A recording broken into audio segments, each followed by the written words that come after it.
Hi guys, this is Tim from Retirement's Underrated. I want to welcome you back. Thank you for joining me again today. A little bit different spot out here in the shade this time.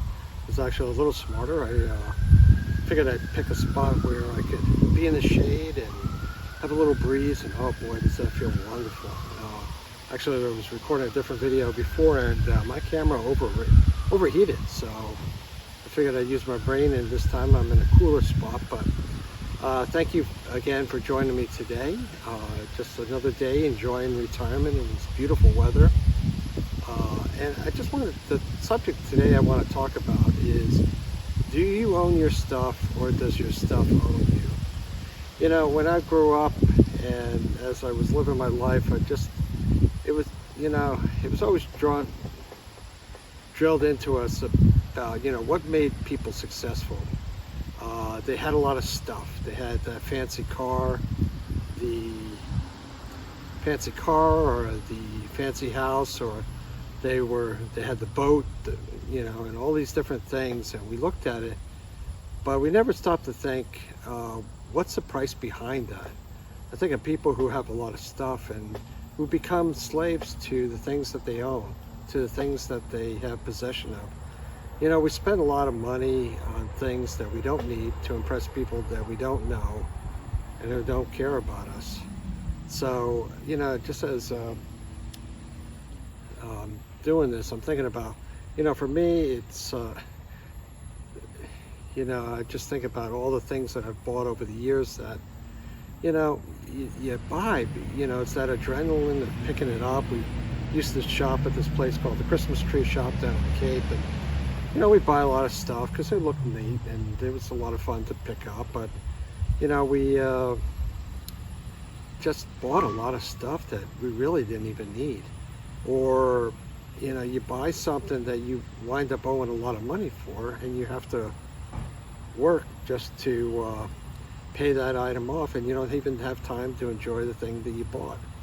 We become slaves to the very thing that we bought to give us enjoyment. We become slaves in effect to pay off the thing that we wanted to do to enjoy ourselves, and wind up not even having the time to enjoy that. It's ironic. It's a circle that we do all the time. I used to buy a bunch of stuff that I didn't need. It would look good. It would look good on the other person. I would be kind of good. We would buy things that we didn't need, and just doing different things, and just really become enslaved to that, doing things that, oh, hi on. Yep, and that's my wife coming home. So anyway, we would become slaves for doing stuff that we didn't really even need. For myself, I buy a bunch of computer stuff. I had this fetish for hard drives.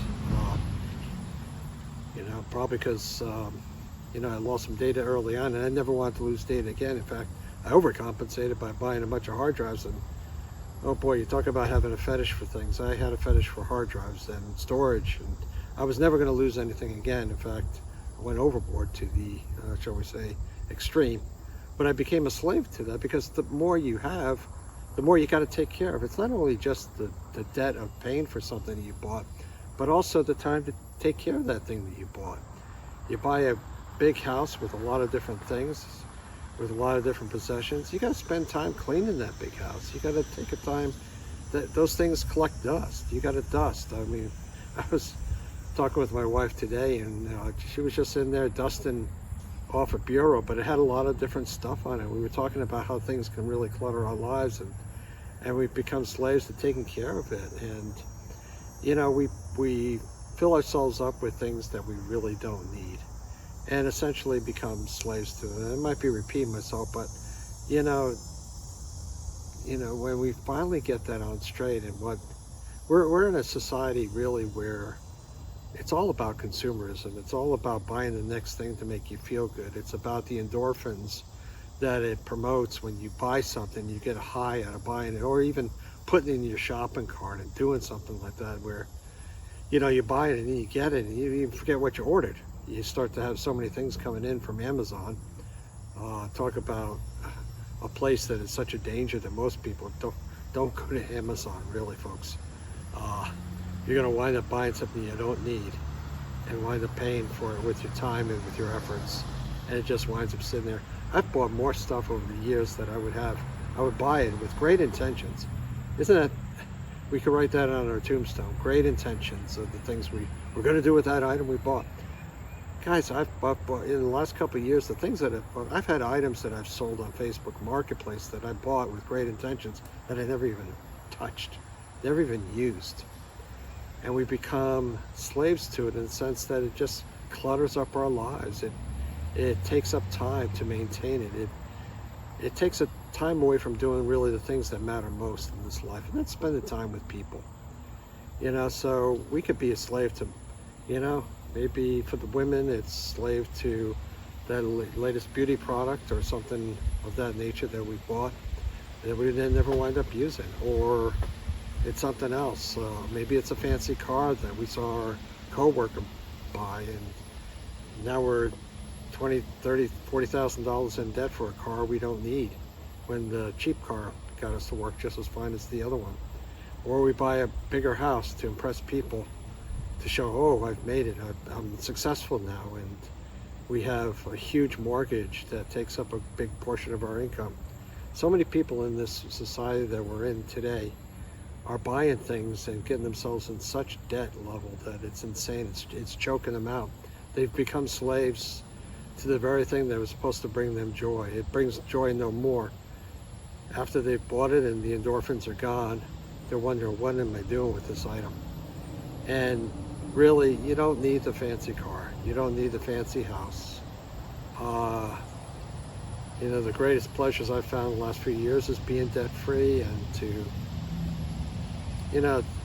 the more you have, the more clutter around you. It becomes almost suffocating, almost choking with the amount of stuff that you can accumulate. And a dynamic my wife and I just have seen even recently, as we're getting rid of stuff out of our home, is that it becomes more freeing.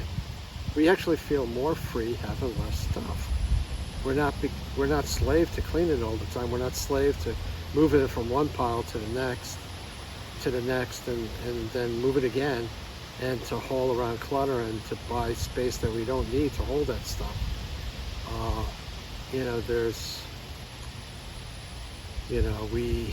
We watch shows like Hoarders and think, oh, wow, that could never be me.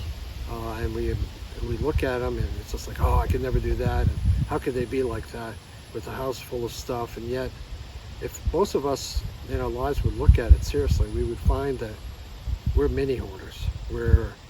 We've got so much stuff surrounding us that fills our lives and takes up our space and chokes out our mind. And I found with getting rid of things that we're more freed up to do the things we want to do. So, in that thought, do you own your possessions, or do your possessions own you? If you've got too much, if you have too many things that are choking out, or maybe even keeping you working longer than you need to because you bought these things on a whim, or maybe you just have too much, maybe it's time to start letting go of those items. There's a lot more peace in having less and having the freedom of time to you. So I want to thank you for joining me today. Just some thoughts, random thoughts, I'm sure. Please put some additional thoughts in the comments below. Let me know what you think, if I'm totally off on this, or ways that you have found that stuff has owned you. I'd love to hear back from you. And again, please like and subscribe to this channel. Like this video and subscribe. It means the world. The more people we get subscribed to this channel, the more we can get this content out for folks to see it. So again, thank you for taking the time to join me today. I want to thank you, and remember, above all, retirement is underrated.